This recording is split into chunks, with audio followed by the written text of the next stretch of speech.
নমস্কার বন্ধুরা, আমি উষা হালদার বিচিত্রায় আপনাদের সবাইকে স্বাগত জানাই। আজ নিয়ে এসেছি কিছু আমলকি কিনে। ভিটামিন সি সমৃদ্ধ এই আমলকির বহু গুণাগুণ আছে, আর আমলকি খেতেও ভীষণ ভালো লাগে।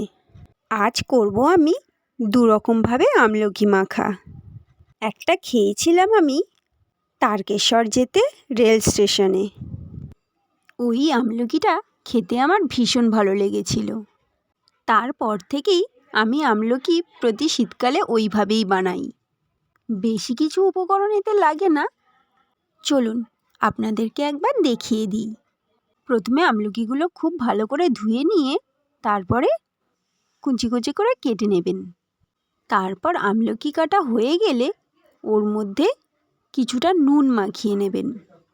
তারপর মিক্সিতে একটা পেস্ট বানিয়ে নিতে হবে, যার মধ্যে থাকবে ধনেপাতা আর কাঁচা লঙ্কা। পেস্টটা বানিয়ে নেওয়ার পরে ওতে দিয়ে দেব কিছুটা লেবুর রস। ব্যাস হয়ে গেল। এবার শুধু আমলকির মধ্যে এই পেস্টটা ভালো করে মাখিয়ে নিন, তাহলেই পুরো রেডি আমলকি মাখা।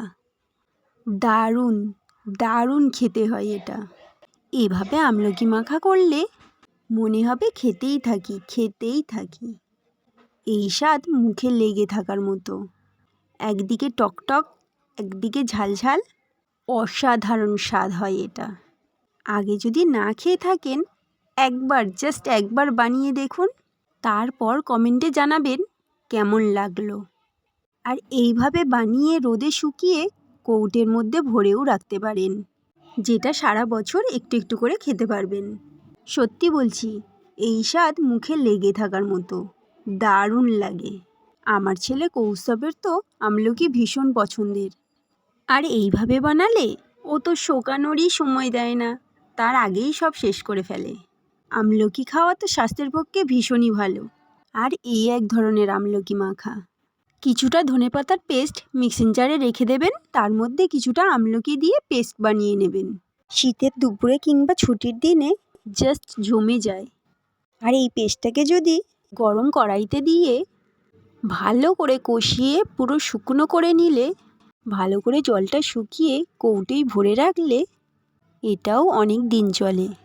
চলুন বন্ধুরা, আজকে এই পর্যন্তই। কেমন লাগলো আমার এই আমলকি মাখা সবাই কমেন্টে জানাবেন। আর যারা এখনও আমার চ্যানেলটিকে সাবস্ক্রাইব করেননি তারা সাবস্ক্রাইব করে পাশে থাকবেন।